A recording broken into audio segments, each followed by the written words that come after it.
Shalom lekulam. Shalom everyone. Um, so today's going to be a slightly strange recording. I've got Psalm 9 and 10 that I've mentioned in the past I want to do as one unit. The problem with that is it's late and I can't spend as much time as I'd like to. And anyways, content-wise, we probably have to break this up anyway.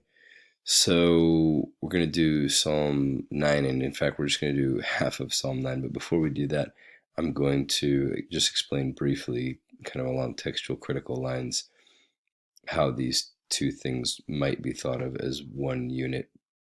But before that, let's pray. Blessed Lord, who has caused all holy scriptures to be written for our learning, grant that we may in such wise hear them, read, mark, learn, and inwardly digest them, that by patience and comfort of your holy word we may embrace and ever hold fast the blessed hope of everlasting life, which you have given us in our Savior, Yeshua HaMashiach. Amen. All right. So, as I mentioned, Psalm 9 and 10 in the Septuagint, anyways, are one. So that is in the Greek version, or it's much more complicated than that. But for all intended purposes, that glare on the glasses. Ooh. For all intended purposes, the first Greek translation of the Hebrew Old Testament Hebrew Bible has these as one sort of discrete unit. And then if you look, I know that quite a few of you don't know Hebrew, or maybe you just have basic Hebrew, but there's evidence of an acrostic. So acrostic poems such as A, B, C, D, E, F, G. In Hebrew, Aleph, Bet, Gimel, Dalet, Hey, they go through the alphabet. There's quite a number of these, like Proverbs 31:10 and on is an acrostic poem. Lamentations is acrostic. Psalm 119 is acrostic. Most people, even in Bibles, they'll have in sort of superscripted Aleph, Bet, Gimel, Dalet, the Hebrew letters over them in a lot of the versions.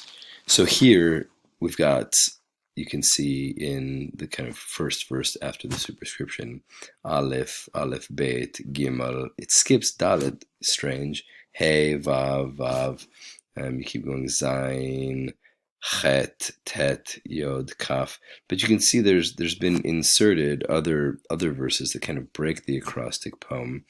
And then you have Yod, Kaf, and then the first verse of Psalm 10 starts off Lamed, which would follow 10, and then at the very end, again with a bunch of other material in between, you have Kof, Resh, Shin, Tav.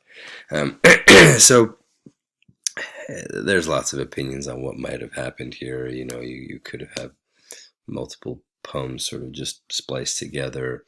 You could think about it like a deck of cards or something, and then like some of them go haywire. And these things can be upsetting for lots of conceptions of what Scripture is. I'm not trying to come down on any one of the textual critical points, but be that as it may, probably 9 and 10 are best thought of as one unit.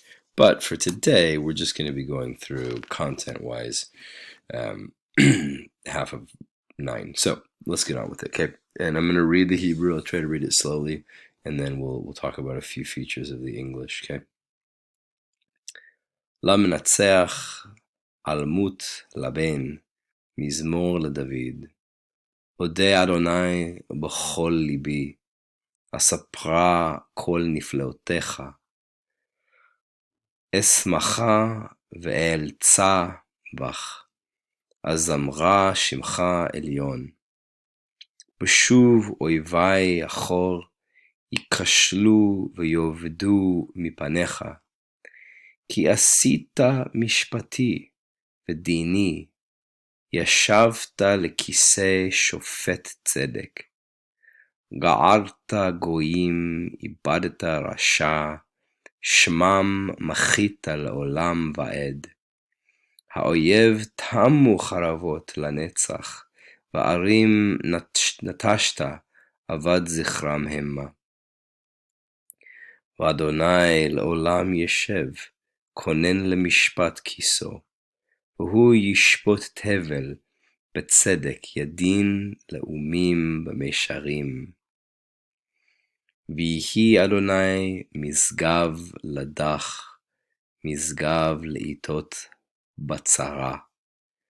ויבטחו בך יודעי שמך, כי לא עזבת דורשך אדוני. All right, so we're going to stop. The superscription is somewhat strange. This Almut Laben, it could be seen a number of ways. In the final form, it's Almut, but you could say Al, right? Upon, and then Mutlaven. You do it like this, Mutlaven.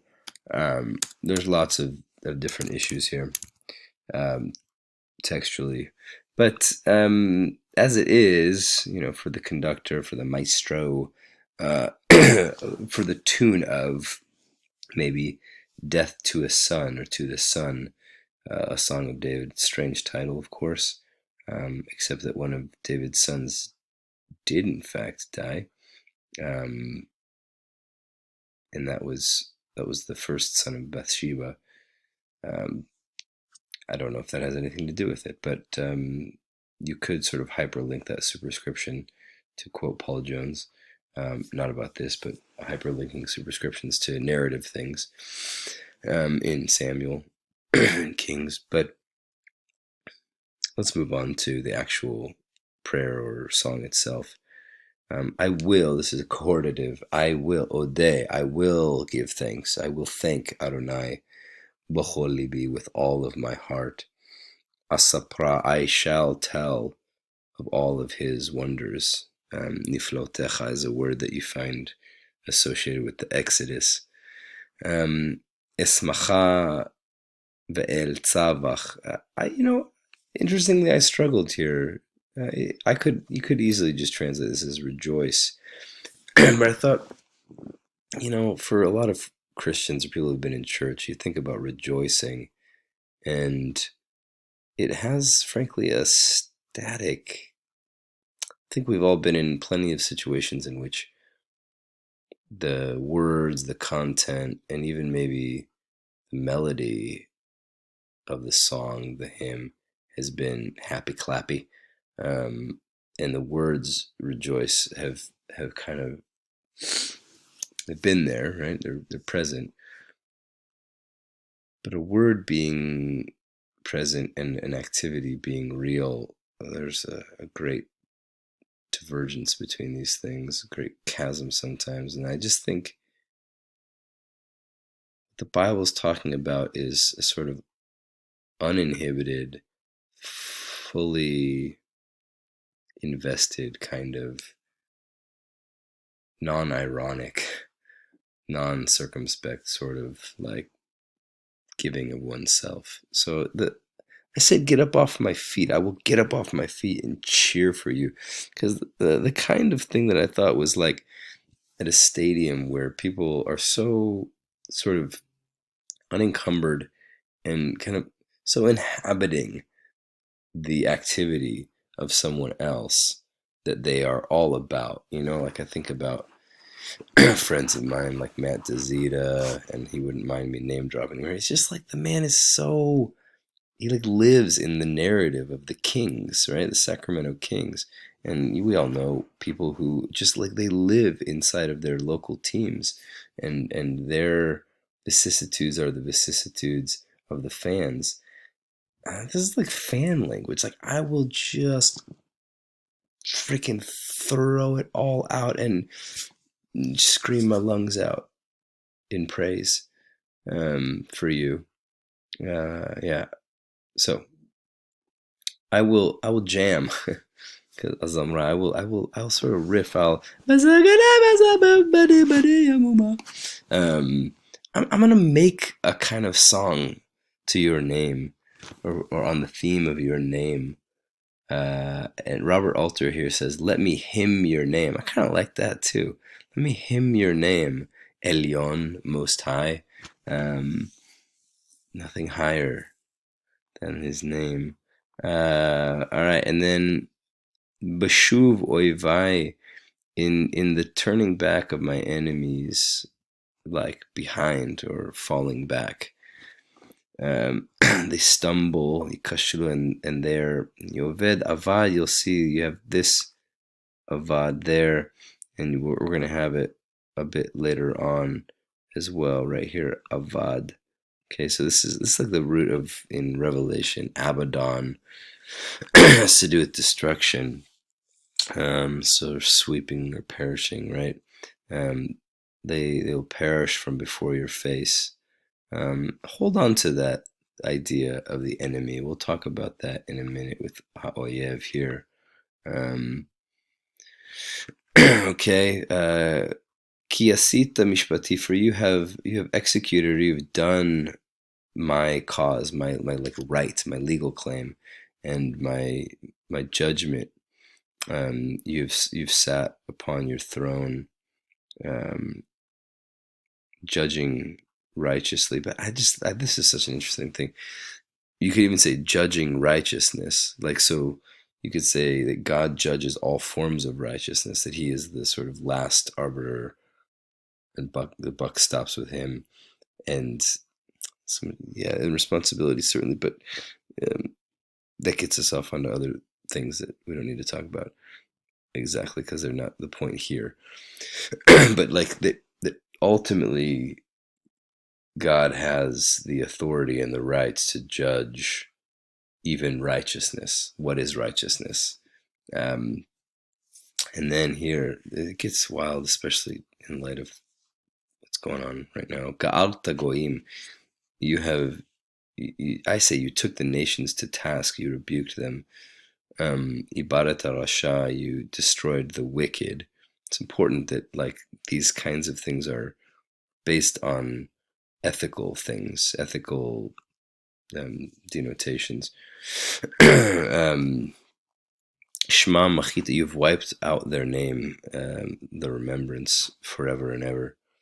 And then again, Ha'oyev. Now, it's easy for us to think about enemies, and certainly in the first line, probably David's enemies were his actual physical human enemies. But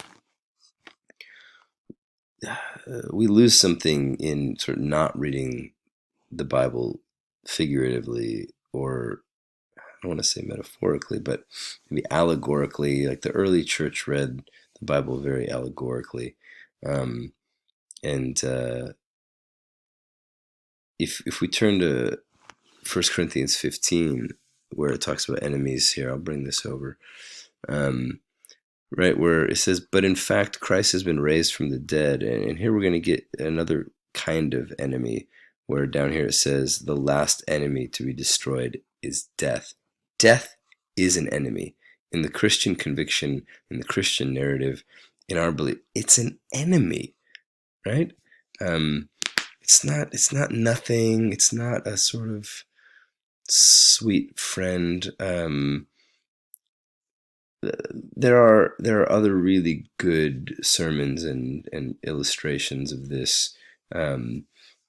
Even in Ellen Davis's book, the Luminous Word, she has a great essay in the Franciscan tradition where she talks about death as a friend. But the undergirding of our narrative is that death is an enemy, and it will be destroyed ultimately, right? You should turn to these passages and maybe have a read of these passages with all that's going on in kind of the COVID education that we're getting here. Since death came through a human being, the resurrection of the dead has also come through a human being. For as all die in Adam, or for the first wave of humanity, so all will be made alive in Christ, or the Messiah. So he must reign until he has put all enemies under his feet, and the last enemy to be destroyed is death. That's from First Corinthians, not Harry Potter.